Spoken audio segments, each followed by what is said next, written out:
When I called my daughter to ask about her wedding, she said, "Oh, that was yesterday, Mom. We only invited special people." A week later, she called me, "Mom, the rent is overdue. Did you send the money yet?" I answered, "Sweetie, didn't I already tell you I only help people who are special?" Welcome back to the channel. Before we dive into today's powerful story, please hit that like button and subscribe so you never miss our upcoming episodes. Drop a comment telling us where you're tuning in from. We love hearing from our community around the world.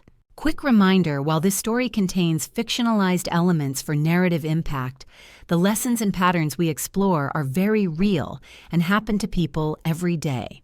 The dress hung in my hands like a promise I still believed in.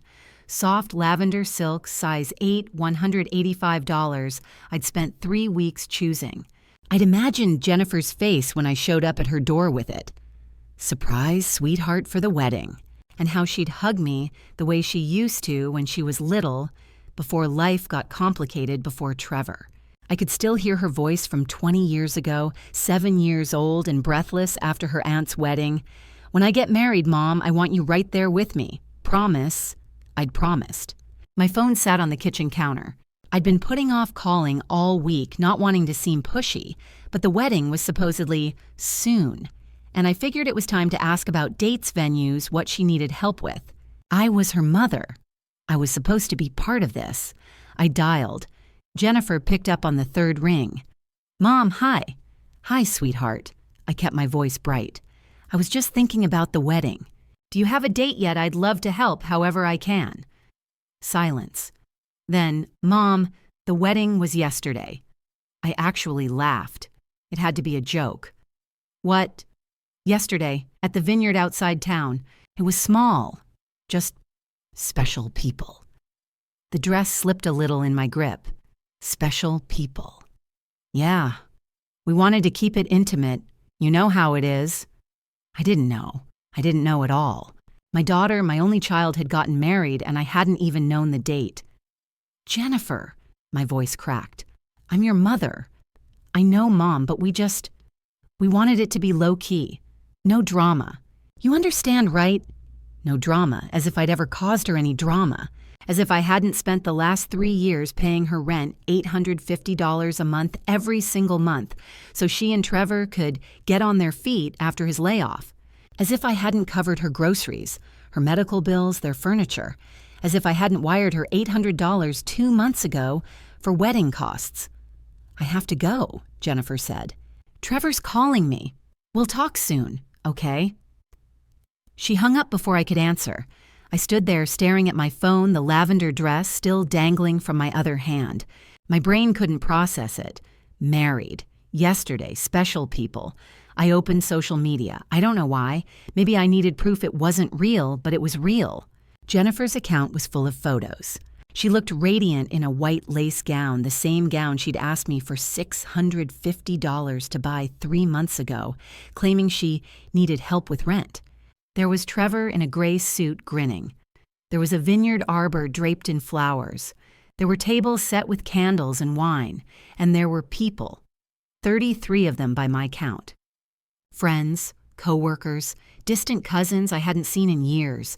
Even Trevor's mother, who I'd met exactly once and who'd spent the entire dinner complaining about her sciatica. 33 people had been special enough to attend my daughter's wedding. I hadn't even been told it was happening. The lavender dress slipped out of my hand and landed in a soft heap on the floor. I didn't pick it up. I just stood there. And then slowly I sank down to the kitchen tiles, my back against the cabinet, my knees pulled up to my chest. I'd paid their rent for 3 years. 3 years. That was 36 months. $850 a month. Over $30,000 just for rent. And that didn't count the groceries, the car repair, the couch, and bed I'd bought them when they moved in the medical bills. The cash I'd sent whenever Jennifer called saying they were a little short. $46,000. That's what I'd given them. Maybe more. And I wasn't special enough to be invited to her wedding. I sat there on the floor of my kitchen, staring at nothing, and felt something inside me start to crack. I don't know how long I sat on that kitchen floor after the phone call. Long enough for the light to change. Long enough for my legs to go numb. Eventually I stood. My hands were shaking, but something inside me had shifted. The crack I'd felt earlier, the one that threatened to shatter me, had hardened into something else. Clarity. I walked to my desk and pulled out 3 years' worth of bank statements. I spread them across the kitchen table under the harsh fluorescent light. Automatic transfers, Venmo payments, check after check with "for Jennifer" written in the memo line. Rent, groceries, furniture, medical bills, car repairs, every emergency I had dropped everything to solve, every crisis that couldn't wait. I didn't need to calculate line by line. I already knew the number. I'd been avoiding it for months, but now I forced myself to look. $46,000. The number sat there like a stone in my chest. $46,000. That was the price of my invisibility, the cost of not being special enough for my own daughter's wedding. I thought about Edward. My husband had died in 2012, 13 years ago, leaving me alone to raise Jennifer through her 20s. I had worked extra shifts as a school administrator to pay for her college. I had co-signed her first apartment lease when no one else would. I had been there for every breakdown, every bad relationship, every moment she claimed she needed me. And when she finally got married, I wasn't special enough to attend. I pulled out my phone and scrolled through the photos she'd posted. Jennifer in her $650 wedding dress, radiant and laughing. Trevor with his arm around her. 33 guests, friends, co-workers, Trevor's family, even some distant cousins I barely recognized. But not me. The mother who had paid for the roof over her head for 3 years. The mother who had given up her own financial security to make sure Jennifer never struggled. The mother who had believed every lie about emergencies, and just this one last time. I looked down at the bank statements again, at the dress I'd bought for a wedding I would never attend now, crumpled on the floor where it had fallen. $46,000. "I'm not your mother," I whispered to the empty room. "I'm an ATM." The thought should have broken me. Instead, it ignited something I hadn't felt in years. Anger. Not the hot, explosive kind. The cold, crystalline kind that cuts through fog and forces you to see things exactly as they are. I had spent 3 years funding my daughter's life while she systematically erased me from it. I had handed over my savings, my peace of mind, my dignity, and in return, I had been excluded, discarded, deemed not special enough. I sat back in my chair and let the anger wash over me. For the first time in 3 years, I didn't push it away. I didn't tell myself to be understanding, to be patient, to be a good mother. Instead, I let it sharpen me. Because anger, I was beginning to realize, can be a kind of clarity. And clarity was exactly what I needed. A week passed. 7 days of silence. 7 days of no phone calls, no texts, no check-ins. I wondered if Jennifer would reach out to ask how I was doing. She didn't. But on Friday night at 9 o'clock, my phone finally rang. Trevor. I stared at the screen for 3 rings before I answered. "Hello." "Barbara." His voice was tight, almost frantic. "We've got a problem. The rent's overdue. The landlord's threatening to evict us." I said nothing. I just listened. "You, He cleared his throat. "You forgot to send the transfer this month. We really need it before Wednesday or we're going to lose the apartment." Forgot. As if it had been an accident. As if I'd simply overlooked it the way you might forget to pick up milk at the store. I still didn't say anything. "Barbara." His voice sharpened. "You there, In the background, I heard Jennifer's voice, muffled but insistent. "Tell her we need it now, Trevor. Now." I closed my eyes. For 3 years, this had been the rhythm of my life. The call, the crisis, the ask. And I'd always said yes, because what kind of mother wouldn't help her own daughter? But that rhythm had broken the moment I'd sat on my kitchen floor, counting $46,000 in my head. "Barbara," Trevor said again. "What's going on? Are you okay?" I opened my eyes. "Trevor," I said, my voice steady. "I only help people who matter." Silence on the other end. Not the comfortable kind, the stunned kind. "What?" His tone shifted defensive now. "Barbara, what the hell are you talking about?" I think you and Jennifer made it pretty clear who matters and who doesn't, I said. Good luck with the rent. And I hung up. My hand was shaking. But it wasn't fear. It was something else, something electric, adrenaline maybe, or the rush of doing something I'd never done before, saying no. The phone rang again. Trevor. I didn't answer. It rang again. Jennifer this time. I didn't answer. A text came through, then another, then 5 more in rapid succession. Mom, please, we can talk about this. You're being unreasonable. We're going to lose the apartment. Mom, please. I set the phone down on the kitchen table and watched it light up over and over, like a frantic heartbeat. 15 calls, 20. The messages kept coming, each one more desperate than the last. Mom, I'm sorry, Barbara, we can work this out. You're acting crazy. This isn't like you, but it was like me. This was exactly like me. Because I'd spent 3 years being the person they could call when they needed something, and the moment I'd needed something, just an invitation. Just acknowledgement that I mattered, I'd been left off the list. I sat at that kitchen table watching the notifications pile up, and I felt something I hadn't felt in years. Power. Not the ugly kind. Not the kind that comes from hurting people just because you can, but the quiet kind. The kind that comes from knowing your own worth. The kind that comes from realizing you don't owe anyone access to you just because they expect it. The phone buzzed again. Another text from Jennifer. Please. Trevor's freaking out. We don't know what to do. I picked up the phone, opened the message, and read it twice. Then I set it back down without replying. Because for the first time in 3 years, I wasn't their safety net. I was just Barbara. And Barbara had better things to do than catch people who'd pushed her off a cliff. I woke up Saturday morning to 37 new messages. I didn't read them.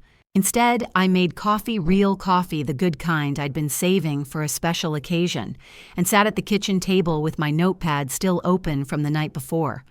The numbers stared back at me. $46,000. I traced the columns with my finger, remembering each emergency as it had come in. Trevor's car repair that had supposedly cost $1,200, even though I'd later seen the same car listed for sale online with recent work done. Jennifer's medical bills from the ankle sprain that had somehow required $800 out of pocket, despite her telling me she had insurance. The furniture they desperately needed because they didn't have anywhere to sit. Every time I'd believed them. Every time I'd sent the money. $46,000. That was the precise price of my own foolishness, but I wasn't going to keep paying it. I closed the notepad and looked out the window. The morning light was soft, the kind of light that makes you want to be outside. I grabbed my keys. 20 minutes later, I was at Zilker Park. It was one of those perfect Austin mornings, warm but not hot, yet the kind of weather that reminds you why people moved to Texas in the first place. I walked the trail along the creek past joggers and dog walkers and families, spreading out picnic blankets under the live oaks. I watched a father teaching his daughter to ride a bike, his hand steady on her back. I watched a couple sitting on a bench sharing a pastry and laughing about something I couldn't hear. I watched an older woman, maybe my age, painting at an easel, her brush moving in slow, deliberate strokes. And I realized I'd been so busy trying to buy love that I'd forgotten how to live. For 3 years, my life had revolved around Jennifer's crises, her needs, her emergencies, her rent. I'd stopped going to my garden club. I'd stopped taking the watercolor class I'd loved. I'd stopped calling my sister Patricia in Boston because every time we talked, she'd ask about Jennifer, and I hadn't wanted to admit that my daughter only called when she needed money.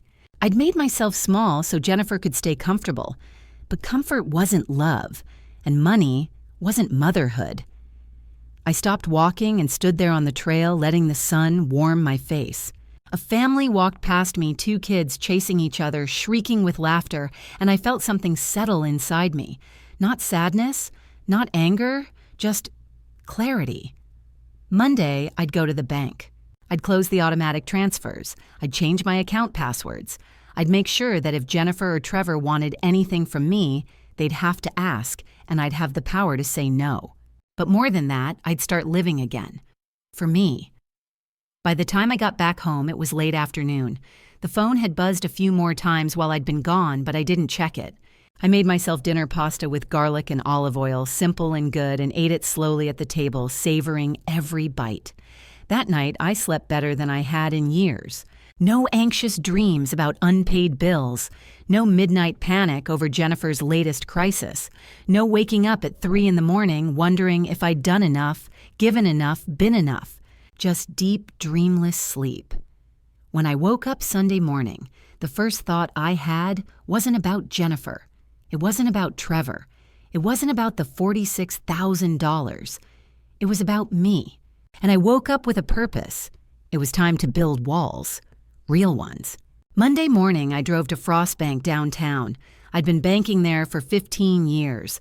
Mr. Sterling, the branch manager, knew me by name. He'd helped me refinance my house after Edward passed. He'd walked me through setting up the automatic transfers to Jennifer when she'd first moved into that apartment in South Congress. Now I was going to undo it all. Mrs. Morrison, Mr. Sterling smiled as I sat down in his office. "What can I do for you today?" I didn't waste time. "I need to cancel all automatic transfers to Jennifer Morrison and Trevor Hudson." His smile faltered. "Oh, well, we can certainly do that. But are you sure those transfers have been running for 3 years now?" I've never been more sure of anything in my life. He looked at me for a long moment, then nodded and pulled up my account on his computer. "All right, let me just confirm the details here. $850 monthly to the South Congress apartment lease, correct?" "Correct. And the supplemental grocery transfers, $250 per month. Yes, cancel them all."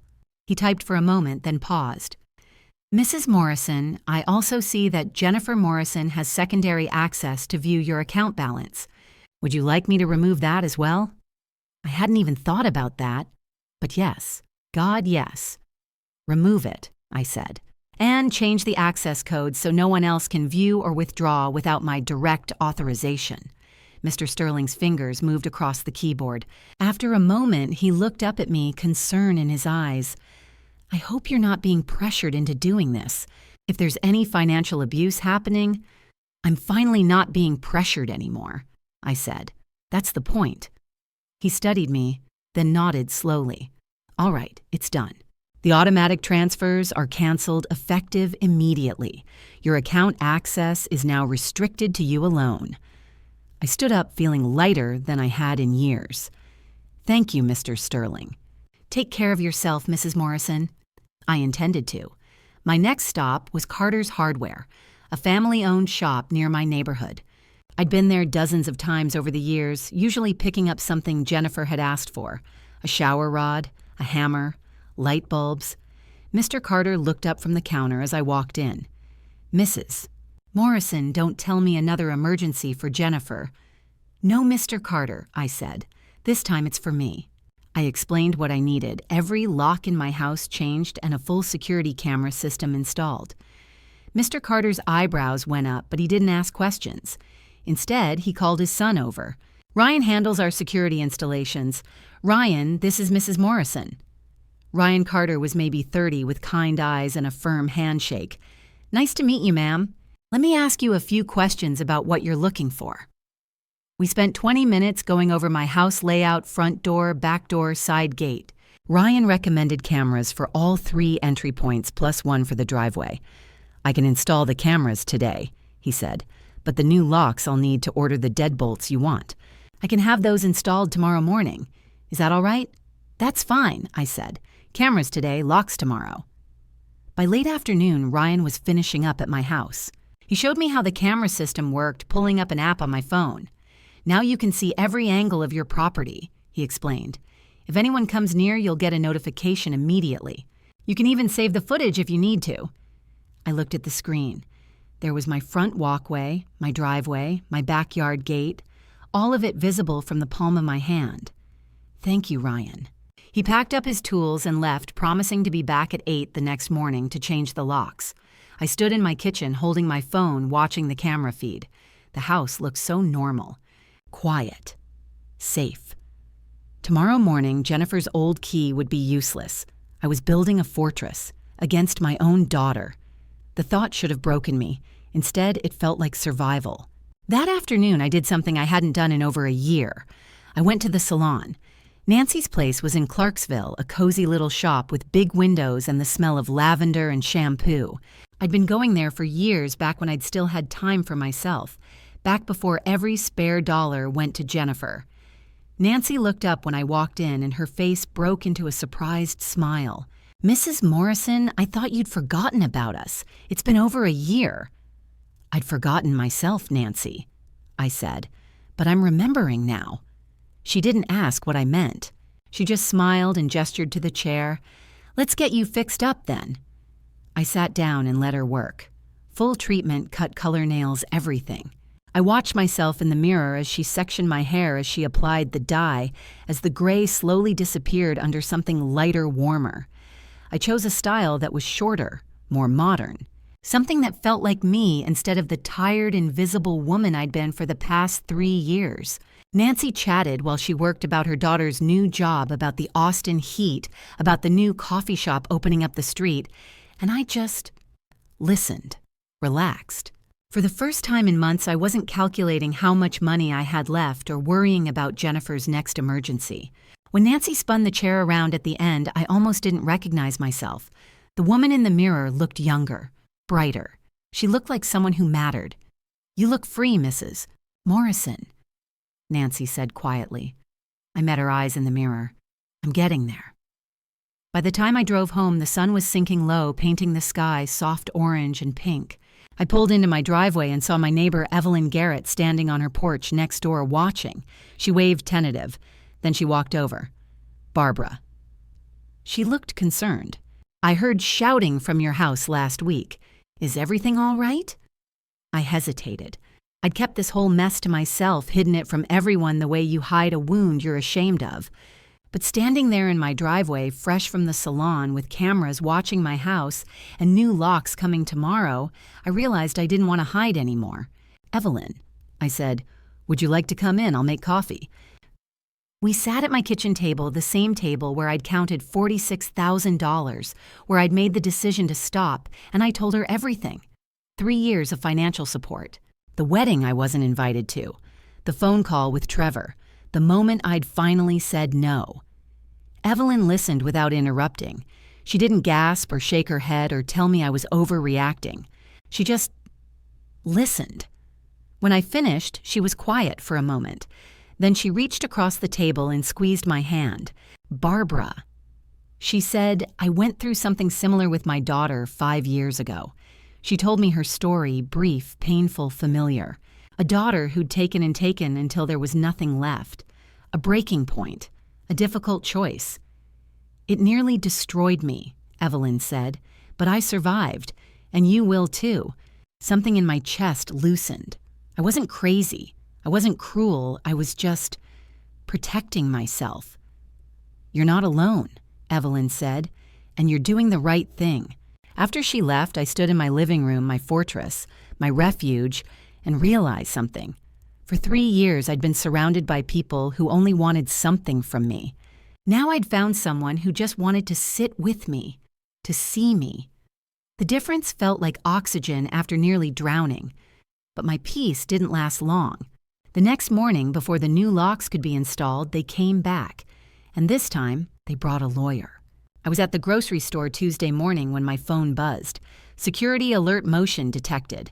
3 vehicles. I pulled the camera app up right there in the cereal aisle. 3 cars in my driveway. Jennifer's sedan, Trevor's truck, and a sleek, gray BMW I didn't recognize. I zoomed in on the front door camera. Jennifer stood on my porch, key in hand. Beside her was Trevor, arms crossed, and behind them both was a man in a gray suit carrying a briefcase. My stomach dropped. Ryan wasn't coming to change the locks until 9. It was only 8:15. Jennifer still had her old key. I watched helpless as she slid it into the lock and pushed the door open. They walked into my house. Without permission, without warning, I abandoned my cart and ran. 10 minutes later, I pulled into my driveway and parked behind the BMW. I went in through the side door, quiet, my heart hammering. Voices in the living room. I walked in and found them standing around my dining table. Jennifer, Trevor, And the man in the suit who was flipping through a stack of papers, my papers that I'd left on the table the night before. Bank statements, medical records, personal documents. "What are you doing in my house?" My voice came out steady, cold. Jennifer turned her face carefully composed. "Mom, we need to talk. This is Attorney Nathan Cole. We're worried about you." Attorney Cole looked up and gave me a professional smile that didn't reach his eyes. "Mrs. Morrison, your family has expressed serious concerns about your mental health and some erratic decisions you've made recently." I looked at the papers in his hands. At the top of the stack, I saw the words, "Petition for Guardianship and Power of Attorney." My blood turned to ice. "How did you get in here?" I asked. Jennifer held up the key. "I still have my key, Mom. This is serious. We're trying to help you." I checked the time on my phone. 8:35. Ryan would be here in 25 minutes. Trevor stepped forward, his face red. "We went to the bank yesterday, Barbara. You canceled everything. What the hell is wrong with you? Your behavior has been completely abnormal." Jennifer added, her voice sharp. "First you overreact about the wedding, then you cut off all financial support without any explanation." "We've documented several concerning behaviors," Cole interrupted smoothly, "that suggest you may not be competent to manage your own affairs. Paranoid actions such as installing these security cameras, cutting off family members without cause, erratic financial decisions." "Documented." I stared at him. "You're building a case against me." He opened his briefcase and pulled out a folder. "Testimony from concerned family members. Evidence of irrational behavior. We have enough to petition the court for a competency evaluation and possible guardianship arrangement. Get out." My voice was quiet, deadly. Jennifer's mask slipped, just a little. "Mom, you're not thinking clearly. Get out of my house right now." "This is ridiculous," Trevor shouted. "You're acting insane." "We're not leaving until you listen," Jennifer said. Her voice had changed. Gone was the concerned daughter. In her place was someone cold, someone calculating. I picked up the power of attorney document from the table and tore it in half. "Get out of my house," I repeated. "All three of you. And Jennifer, leave that key on the table. In 20 minutes it won't work anyway." Jennifer's face twisted. The careful mask she'd been wearing shattered completely. "Fine," she screamed. "You want to cut us off? Go ahead. But everything you have is going to be ours eventually anyway. Why should we have to wait?" The words hung in the air like poison. Trevor grabbed her arm, trying to shush her, but it was too late. Everyone had heard it. Attorney Cole's face went carefully blank. He closed his briefcase. "I think we should go." "Yeah," I said quietly. "I think you should." Jennifer threw the key on the table with a metallic clatter. "You're going to regret this." "The only thing I regret," I said, "is that it took me 3 years to see who you really are." They left. The door slammed behind them. I stood in my living room shaking and watched through the camera app as they got into their cars and drove away. At exactly 9 o'clock, Ryan arrived to install the new locks. After Barbara pushed them out the door, Trevor shouted a final threat. "We have legal options, Barbara. This isn't over." Attorney Cole tossed a business card onto the porch. "When you're ready to be reasonable, call me." I slammed the door and locked it. My hands were still shaking. At exactly 9 o'clock, Ryan Carter arrived to install the new deadbolts on all my doors. He worked quickly and professionally, replacing every lock in under an hour. When he handed me the new keys, I felt a small surge of victory. "Now it's mine," I said quietly. "All mine." As soon as Ryan left, I called Evelyn.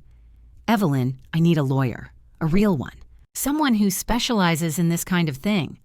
"I know exactly who you need," Evelyn said immediately. "Michael Brennan. He handled a case for a friend of mine 5 years ago, elder law and financial abuse. He's expensive, but he's the best." That evening, I met Brennan at his downtown office. He was 58 with silver hair and sharp eyes that seemed to assess everything at once. His office walls were lined with legal books and framed credentials. I brought everything: 3 years of bank statements, printed screenshots of Jennifer's texts and social media posts, photos of the wedding I wasn't invited to, and the crumpled petition Cole had tried to make me sign.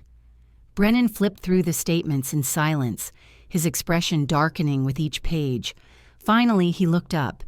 "Mrs. Morrison, this is textbook elder financial abuse. In Texas, this is a serious crime. Can they really take control of my money, my life? They can try. That petition," he tapped the crumpled paper, "is a precursor to a formal guardianship filing. If they succeed, you'd lose the legal right to manage your own affairs." My chest tightened. "How do we stop them?" Brennan leaned forward. "We prove 2 things. First, that you are fully competent and don't need a guardian. Second, that their motive isn't concern, it's greed." He opened a notepad. "Here's what we need. 1, a comprehensive psychiatric evaluation. I'll refer you to Dr. Angela Pierce. She's the best in Austin. She'll assess your cognitive function, memory, decision-making ability. Her report will be nearly impossible to challenge. 2, witness statements. Evelyn, your sister Patricia. Anyone who can testify to your mental clarity and their pattern of manipulation. 3, we expose the financial motive. These bank statements show $46,000 in support over 3 years. That's not love, that's exploitation. We'll present every transfer, every text, every emergency that turned out to be a vacation or a luxury purchase."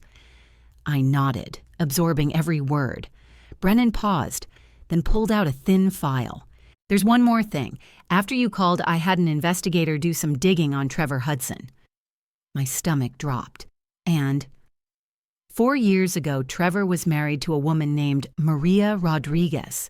Maria's mother, Helen Rodriguez, supported them financially for 3 years.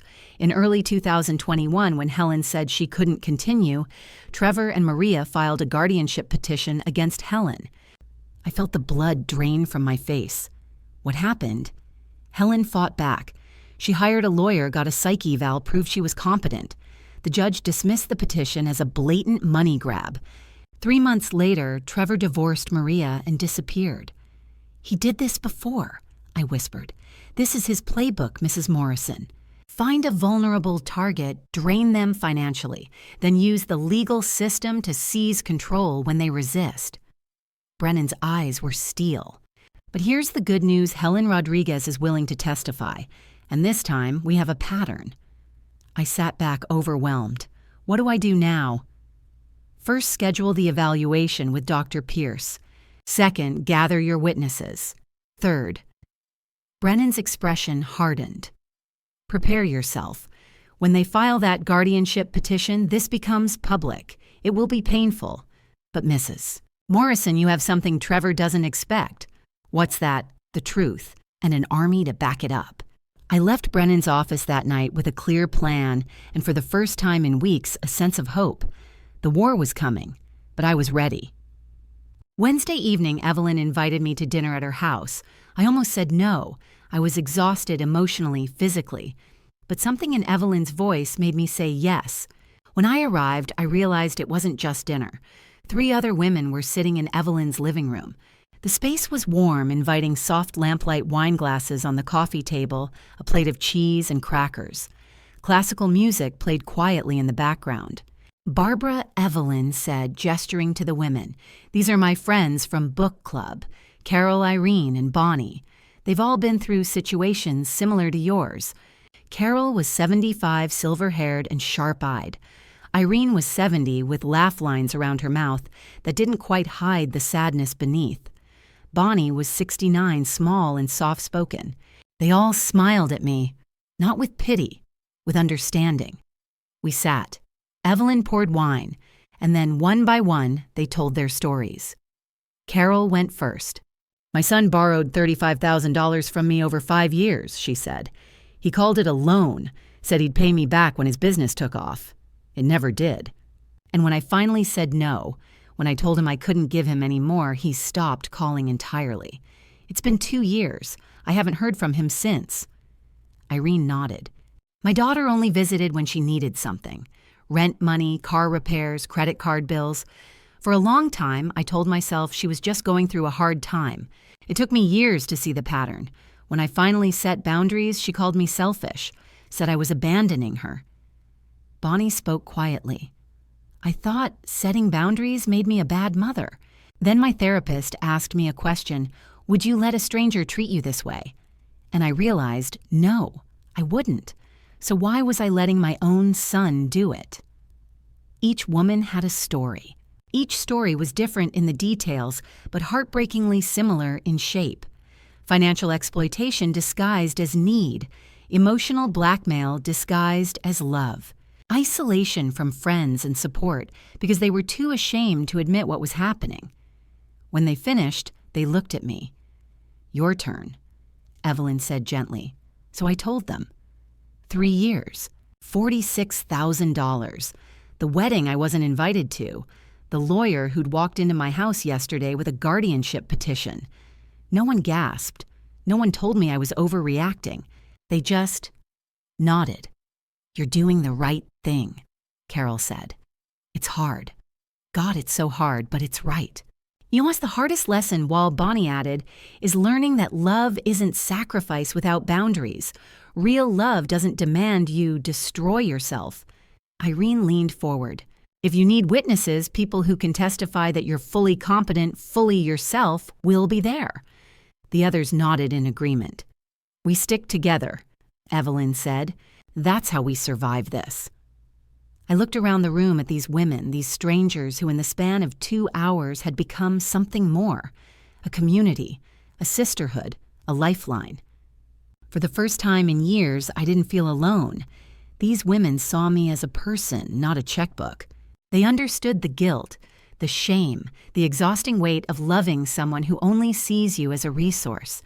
And they'd survived it, which meant I could too. When I left Evelyn's house that night, I felt stronger.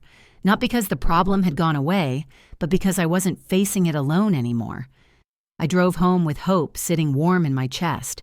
But the next morning, Evelyn would tell me something that turned that hope into rage. Something Jennifer had done 8 months ago. Something calculated, systematic, cruel.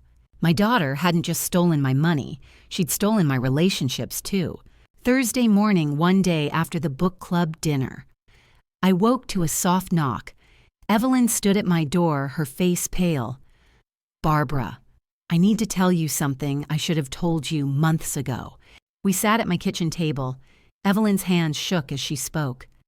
8 months ago, last August, your daughter called me. She said you were showing signs of confusion, early dementia. She said the doctor recommended limiting visitors to avoid agitation. Evelyn's voice cracked. She asked me to keep my distance, for your own good. My stomach dropped. What? I thought I was helping you, but when we reconnected 2 months ago, you were completely lucid, sharp. I realized she'd been lying. Jennifer hadn't just stolen my money. She had systematically isolated me from everyone who might notice. I called Patricia immediately. Did Jennifer contact you about me, about my health? Long pause. Yes, last summer. She said you were having memory problems and I shouldn't call as often. The pattern became clear. Jennifer had contacted everyone, neighbors, family, friends, with the same lie. A confused, declining old woman. So when she moved to take control, no one would question it. That afternoon, my phone rang. Mrs. Morrison Linda Cooper from Adult Protective Services. We received a report of concern regarding your welfare. I'd like to schedule a meeting. My heart pounded. A report from whom? I can't disclose that, but we take all reports seriously. Can you come to our office tomorrow? I'll come, but I'm bringing my attorney. I called Brennan. 20 minutes later, he arrived with a thick folder. They're escalating, he said grimly. A PS is the next step before guardianship. They're building a case that you need state intervention. What do I bring? Everything. Bank records, documentation of isolation attempts, Evelyn's statement, anything proving you're fully competent. The next morning, Brennan and I sat across from Ms. Cooper in a conference room at the APS office downtown. She was professional mid-40s, kind eyes, but no nonsense. Mrs. Morrison, we received a report that you may be at risk of self-neglect or financial exploitation. The report indicated erratic behavior, cutting off family and refusing help. I took a deep breath. Ms. Cooper, I'm 73. I'm not suffering from dementia. I'm suffering from financial abuse. Brennan slid the folder across. These are bank records showing $46,000 Mrs. Morrison gave her daughter and son-in-law over 3 years. When she said enough, they tried to gain control through intimidation. He pulled out another document. This is a statement from Evelyn Garrett, Mrs. Morrison's neighbor. 8 months ago, the daughter told Ms. Garrett that Mrs. Morrison had early dementia and should be isolated.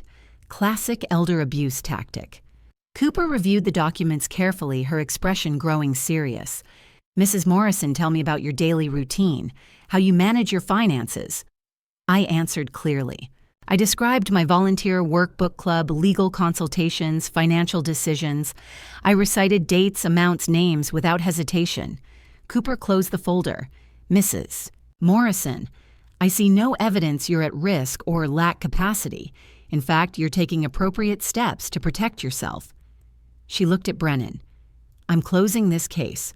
No further action needed. As we left, Brennan turned to me. Barbara, they're not stopping. This was a test. When APS clears you, they'll file the guardianship petition. It'll be public and ugly. Let them, I said quietly. I'm ready. Good, because now we know their playbook, and we're going to dismantle it. 2 weeks later, Brennan called. Barbara, he said, his voice tight. They filed. We have a court date. The papers arrived by courier that afternoon. I sat at my kitchen table and read them with shaking hands. Petition for appointment of guardian Jennifer Morrison and Trevor Hudson. Petitioners versus Barbara Morrison, respondent. The legal language was cold clinical. Respondent lacks the capacity to manage her personal and financial affairs due to mental incapacity. They listed their evidence. Erratic behavior. Cutting off family members without reason. Paranoid security measures. Refusal of help from concerned relatives. Every word was a distortion. Every accusation was a lie designed to sound like concern. My own daughter was trying to have me legally declared incompetent so she could steal my money. I called Brennan. An hour later, I was sitting in his office. We need multiple lines of defense, he said, spreading documents across his desk. First, a psychiatric evaluation. I'm recommending Dr. Angela Pierce. She's the best in Austin. If she says you're competent, the judge will listen. Second, witness testimony. Evelyn, Patricia, your friends from the book club. People who can speak to your mental clarity and the pattern of exploitation. Third, we expose their financial motive. Bank records showing exactly how much you gave them and how they've behaved since you stopped. He paused. And fourth, I'm researching something else, a pattern, but I need more time. Whatever it takes, I said. 1 week later, I sat in Dr. Angela Pierce's office. It was calm, professional, soft lighting, comfortable chairs, shelves lined with medical texts. Doctor. Pierce was 54 with intelligent eyes and a warm but no-nonsense demeanor. Mrs. Morrison, she said, this evaluation will take about 2 hours. I'll be assessing your cognitive function, emotional state, and ability to manage your own affairs. Just answer honestly. She walked me through a comprehensive battery of tests. Memory exercises, problem-solving tasks, spatial orientation. She asked about my daily routine, my finances, my decision-making process. She screened for depression, evaluated my anxiety levels, tested my recall of timelines and events. I answered every question clearly without hesitation. I explained my financial decisions. I recounted the timeline of Jennifer's behavior with specific dates and amounts. When we finished, Dr. Pierce reviewed her notes for a long moment. Then she looked up and smiled. Mrs. Morrison, she said, your cognitive functioning is above average for your age group. Your memory is intact. Your reasoning is sharp. Your judgment is excellent. Relief flooded through me. So I'm not. You are not incapacitated, she said firmly. Not even close. In fact, you're extremely lucid. Based on what you've told me and the documents I've reviewed, this appears to be a textbook case of elder financial abuse. She closed her folder. I'll testify in court, Mrs. Morrison. and my assessment will be very difficult for them to refute. I walked out of her office feeling lighter than I had in weeks. One piece of the defense was secured. My phone rang as I got to my car. "Patricia," I answered. "Hey." "Barbara." Her voice was tight. "Is everything okay?" I told her about the lawsuit, about Dr. Pierce, about needing witnesses who could testify to my competence. There was a long pause on the other end. "I'll testify," Patricia said. "Of course I will. But Barbara, there's something I need to tell you, something about Jennifer and Edward." My stomach dropped. "Something I've kept secret for 13 years. 2 days later, Patricia arrived from Boston. We sat at my kitchen table with coffee neither of us touched. My sister looked older than I remembered, worn down the way people look when they've been carrying something heavy for too long. "Barbara," she said, her voice shaking, "I need to tell you what Jennifer did to Edward. I should have told you years ago, but he made me promise." She took a breath. "It was 2012. Edward was dying. Pancreatic cancer. The doctors said he had maybe 3 weeks left. He was in so much pain on heavy medication, barely able to move. We'd set up hospice care at home." I remembered every awful moment. "One afternoon," Patricia continued, "Jennifer came alone. She told him she had an emergency, that her tuition was due and she'd get kicked out of school. She needed $8,000. My stomach turned. Edward wanted to help. He was delirious from the pain medication, but he told me to transfer the money. I did. I thought it was real." Patricia's hands shook. 2 weeks later, after Edward died, I saw her photos online. She was in Cancun, on vacation, with her boyfriend. The room tilted. "There was no tuition," Patricia whispered. "She lied to our dying brother so she could go on vacation." I couldn't breathe. I confronted her at the funeral, and you know what she said. Patricia's tears fell now. She said, "He'll never know. He didn't live long enough to find out." I told Edward before he died. He was heartbroken, too weak to confront her. His last words to me were, "Don't tell Barbara. She has enough to carry. She'll have to deal with Jennifer alone after I'm gone. Don't add to her pain." Patricia looked at me with 13 years of guilt. "I kept that promise, but I can't let her do this to you anymore. You need to know who your daughter really is." The truth settled over me like a shroud. Jennifer had stolen from our dying father, used his love, his desperation to help her to fund a vacation, and Edward had been protecting me even then. I cried. For Edward. For the innocence I'd lost about my daughter. For the years I'd been deceived. That afternoon, I drove to Austin Memorial Park. I stood at Edward's grave, a simple headstone under a live oak, and talked to him the way I used to. "Edward," I said quietly, "I'm sorry. I never knew what she did to you. Even then you were protecting me." The wind rustled the leaves. I thought I failed with Jennifer. I thought if I gave her enough love, enough money, she'd turn out okay. But I see now. I didn't fail her. She failed herself, and she failed us. I placed white roses, his favorite, on the grave. "I won't fail myself anymore," I said. "I'll fight them, Edward, and I'll win. For both of us." I stood there, feeling his presence, feeling something like approval in the stillness. My phone rang. "Brennan. Barbara." He said, his voice sharp with excitement. "Can you come to my office right now?" My investigator found something about Trevor. Something big. 20 minutes later, I sat across from Brennan in his downtown office. He slid a thick file across the desk. "Her name is Helen Rodriguez," he said. "She's 68, lives in San Antonio, and 4 years ago, Trevor tried to do to her exactly what he's doing to you." I stared at the file. Trevor was married before Jennifer. Brennan continued. His first wife was Helen's daughter, Maria.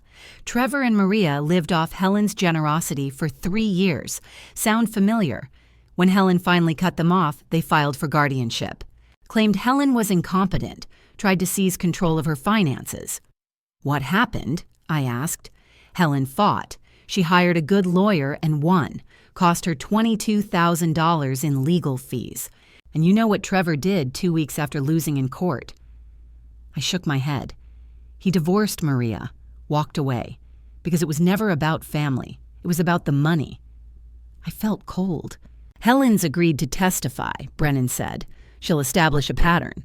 Show the court that this is Trevor's playbook, find a woman with an elderly mother, exploit the relationship, then try to legally seize the mother's assets when the money stops. He opened another folder. And there's more. My investigator got a court order to extract Trevor's digital search history. He laid out printed pages. November 3rd, 2024, how to get power of attorney over elderly parent. November 10th, elder financial abuse legal loopholes. November 15th, how to prove parent mentally incompetent. 6 months before they filed the petition. 6 months of planning. This proves premeditation, Brennan said. Trevor wasn't reacting to your behavior. He was setting up a scheme, and we're going to show that to the judge. He looked at me. Barbara, we have everything we need. Doctor. Pierce's evaluation proving your competence. Witnesses who can speak to the isolation tactic. Bank records showing the exploitation. Helen's testimony proving Trevor's pattern. And now this proof he was planning this months before the wedding, before you even cut off the money. When? I asked.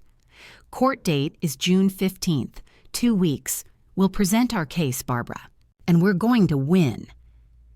I left his office that night with something I hadn't felt in months, certainty. Jennifer and Trevor had fired the first shot, but I had Brennan. I had evidence. I had Helen Rodriguez and Dr. Pierce and Evelyn and Patricia and a stack of bank records that told the truth. In 2 weeks, we'd go to war. And this time, I had an army. June 15th, 2025. I walked into Travis County Family Court wearing the navy blue suit I'd worn to Jennifer's college graduation. Brennan was beside me.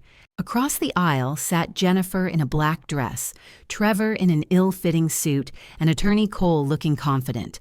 Behind me in the gallery, Patricia, Evelyn, Carol, Irene, Bonnie. My army. All rise, the clerk announced. The Honorable Judge William Chambers presiding. Judge Chambers entered 60-something steel-gray hair, a face that had seen too many families destroy each other. He sat. Opening statements. Cole stood first, smooth and polished. Your Honor, this case is about a daughter trying to protect her elderly mother from decisions that could leave her destitute. Mrs. Morrison has cut off her family without reason-installed paranoid security systems and exhibited erratic behavior. Ms. Morrison and Mr. Hudson simply want to ensure proper care and financial management. Brennan rose. His voice was quiet, lethal. Your Honor, this case is about 2 adults who lived off a 73-year-old woman's generosity for 3 years, $46,000 worth.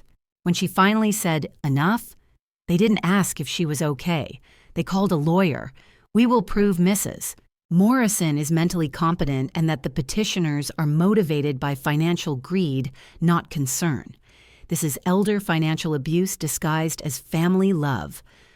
Cole called Jennifer to the stand. She took the oath, sat down, and tears filled her eyes immediately.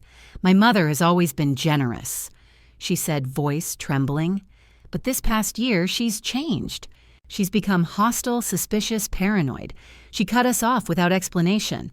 I'm terrified she's being influenced by people who don't have her best interests at heart. Perfect performance. I almost believed it. Brennan stood for cross-examination. Ms. Morrison, when was the last time you called your mother for a reason other than money? Jennifer blinked. We talked about a lot of things. A specific date, one example in the past year. I don't remember exactly. You got married March 20th of this year, correct? Yes, a small private ceremony. How many guests? About 30. 33 according to social media. Brennan produced printed photos. Your mother, who paid $850 a month in rent for 3 years, wasn't invited, correct? It was intimate family. But your husband's parents were there. His siblings, his friends. Yes, but so intimate family means everyone except the woman funding your life. Silence.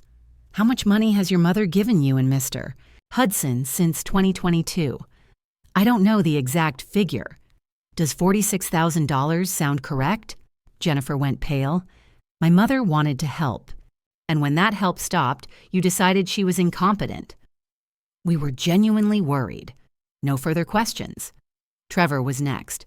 Cole asked soft questions about Barbara's supposed decline. Trevor played concerned son-in-law worried about his wife's mother. Then Brennan stood. Mr. Hudson, are you currently employed? I'm in transition. How long? About 18 months. Who's been paying your expenses for a year and a half? Barbara helped temporarily.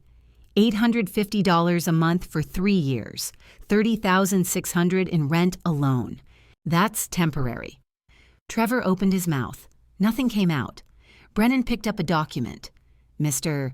Hudson, didn't you Google search on November 3rd, 2024, how to get power of attorney over elderly parent?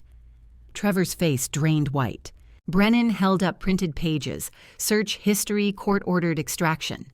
November 10th, elder financial abuse, legal loopholes.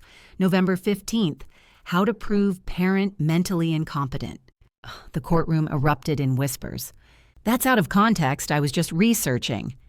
Researching how to seize your mother-in-law's finances 6 months before filing this petition. Trevor was sweating. Jennifer turned to stare at him, and for the first time I saw something in her eyes that wasn't calculation. It was shock. She hadn't known about those searches. She didn't know he'd been planning this so systematically. And in that moment, I almost felt sorry for her. Almost. When I saw those search results projected on the screen, the dates, the keywords, I realized they had been planning this for months. If you're still following my story, please comment so I know you're still here with me. And a gentle reminder, some details in what comes next are based on my memory and emotions from that day, so they may not be word for word exact, but the truth about what they did to me is undeniable. After lunch, Brennan called our first witness. The defense calls Dr. Angela Pierce. Dr. Pierce took the stand with the calm authority of someone who'd testified 100 times. Professional, unshakable. Dr. Pierce, please state your credentials. I'm a board-certified psychiatrist with 25 years of practice specializing in geriatric mental health. Did you evaluate Mrs. Morrison? Yes, on May 20th, I conducted a comprehensive 2-hour assessment. What did that assessment include? Cognitive function tests, memory evaluation, problem-solving tasks, emotional stability screening, and assessment of daily living capabilities. And your findings, Mrs. Morrison scored above average for her age group in every category. Her memory is intact, her reasoning is sharp, and her judgment is excellent. In my professional opinion, Mrs. Morrison is fully competent to manage her own affairs. Cole stood for cross-examination, trying to find cracks. Doctor. Pierce couldn't. She simply have had a good day. Don't symptoms fluctuate? Dr. Pierce didn't blink. Cognitive competence isn't about good days and bad days, Mr. Cole. The tests I administered measure baseline cognitive function. Mrs. Morrison's baseline is excellent. There's no evidence of dementia, confusion, or impaired judgment. She paused. Furthermore, based on the timeline she described and the documents I reviewed, this appears to be a textbook case of elder financial abuse. That's a serious accusation. It's a clinical observation based on 25 years of experience. Cole sat down. Next, Brennan called Evelyn Garrett. Evelyn took the stand, calm, sincere, a grandmother with steel in her spine. I'm Barbara's neighbor. We've lived on the same street for 8 years. Miss Garrett, did Jennifer Morrison ever contact you about her mother? Yes. Last August, Jennifer called me. She said Barbara was showing signs of confusion, possibly early dementia. She asked me to keep an eye on Barbara and report any concerning behavior. She specifically asked me to keep my distance to avoid overstimulating her. What did you do? I thought I was helping Barbara by giving her space. Now I realize Jennifer was isolating her mother. Since reconnecting with Barbara 2 months ago, I've seen nothing but lucidity, strength, and sound judgment. Then Brennan called Patricia. My sister took the stand, and I saw the weight she'd been carrying for 13 years settle on her shoulders. Ms. Morrison, you're Barbara's sister. Yes. Do you have something to share with the court about Jennifer Morrison? Patricia took a breath. I need to tell the court something about Jennifer that Barbara didn't know until recently. She told Edward's story, the hospice care, Jennifer's tuition emergency, the $8,000, the Cancun vacation photos 2 weeks after Edward died. When I confronted her, Patricia said, her voice steady but breaking at the edges. She said, and I'm quoting directly, "He'll never know. He won't live long enough to find out." The courtroom went silent. Edward died 3 weeks later. His last words to me were, "Don't tell Barbara she has enough to carry." Patricia looked at me. I kept that secret for 13 years, but I won't let Jennifer do this to Barbara anymore. Jennifer was visibly shaking. She hadn't expected this. Brennan stood. Your Honor, I have one more witness, a surprise witness who will prove that this pattern isn't limited to Mrs. Morrison's family. He paused. I'd like to call Helen Rodriguez to the stand. Trevor's face went completely white. Jennifer leaned toward him, whispering urgently, Who is Helen Rodriguez? Trevor couldn't answer. He was frozen. A woman stepped forward from the back of the courtroom, 68, Hispanic, small in stature, but with eyes like steel and carefully styled gray hair. Helen Rodriguez walked to the witness stand with the bearing of someone who'd fought this battle before. As she settled into the chair and placed her hand on the Bible, Trevor half rose from his seat. Cole grabbed his arm and pulled him back down. Jennifer turned to look at her husband with an expression I'd never seen on her face before. Not anger, not confusion, horror. Because somehow in that moment she knew. Whatever this woman was about to say would destroy everything. Helen Rodriguez placed her hand on the Bible and swore to tell the truth. Brennan approached. Mrs. Rodriguez, how do you know Trevor Hudson? Helen's voice was calm, clear, unshakable. He was married to my daughter Lisa from 2017 to 2021. Can you tell the court what happened during that marriage? Trevor and Lisa lived off my financial support for 3 years. I paid their rent, bought their groceries, helped with their bills. In early 2021, when I told them I couldn't afford to support them anymore, they sued me. The courtroom erupted in whispers. Judge Chambers banged his gavel. Order, continue, Mrs. Rodriguez. They filed for guardianship, claimed I was mentally incompetent, said I showed signs of dementia, made bad decisions, needed someone to manage my money. We went to court. I underwent a psychiatric evaluation and was found fully competent. The judge dismissed their petition. He saw it for what it was, a money grab. Helen looked directly at Trevor. 3 months later, Trevor divorced my daughter. Her voice didn't waver. Same pattern, same playbook, same lies, just a different victim. Jennifer turned to Trevor, her voice rising. You did this before you sued your own mother-in-law. Trevor couldn't speak, couldn't defend himself. Cole tried to object. Your Honor, this is prejudicial. Overruled, Judge Chambers said. This pattern is relevant. Continue. Then Brennan called me to the stand. I walked up with no tears, just strength. I swore the oath, sat down, and told my story. 3 years of support. Every dollar, every sacrifice. The wedding I wasn't invited to, the phrase special people, the phone call when I first said no, the invasion with the lawyer, the isolation scheme, the betrayal with Edward's money. I don't regret helping Jennifer when she truly needed it, I said. But there's a difference between helping and enabling, between love and exploitation. I realized I wasn't their mother. I was a bank account, and when the account closed, I wasn't worth knowing anymore. Cole stood for cross-examination, trying to paint me as bitter. Mrs. Morrison, aren't you just angry about not being invited to the wedding? I'm not angry about the wedding, Mr. Cole. I'm hurt by it. But this case isn't about hurt feelings. It's about my right to protect myself from people who see me as an obstacle to their inheritance rather than a person. Cole had nothing else. Brennan stood for closing arguments. Your Honor, the evidence is overwhelming. Dr. Pierce confirms Mrs. Morrison is fully competent. Bank records show 3 years of one-way financial support, $46,000. We've heard testimony about systematic isolation. Jennifer cut her mother off from friends and family to build a false narrative. We learned that Jennifer exploited her own dying father 13 years ago. And most damning, we discovered that Trevor Hudson has done this before. This is his playbook. Judge Chambers leaned back, reviewing his notes. Then he spoke. After reviewing all testimony and evidence presented, this court finds the following doctor. Pierce's psychiatric evaluation is thorough and persuasive. Mrs. Morrison is clearly mentally competent. Mrs. Rodriguez's testimony is particularly concerning. It reveals a calculated pattern of behavior by Mr. Hudson. He looked at Jennifer and Trevor. This court finds no basis for the appointment of a guardian. Mrs. Barbara Morrison is fully capable of managing her personal and financial affairs. He raised his gavel. The petition is denied. The gavel fell. I'd won. Not just the case, my freedom, my dignity, my right to exist as a person, not a resource. Patricia hugged me. Evelyn hugged me. I could breathe for the first time in years. Jennifer and Trevor stood there, defeated their scheme in ruins.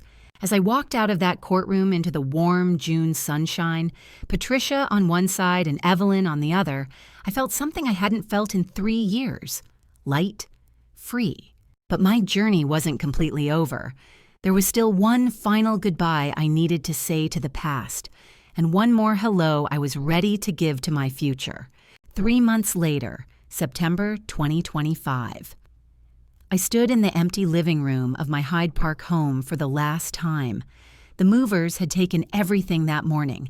I walked through the vacant rooms, the hallway where toddler Jennifer had run laughing, the kitchen where Edward made Sunday pancakes. But I also remembered the other images Jennifer sprawled on the couch demanding money.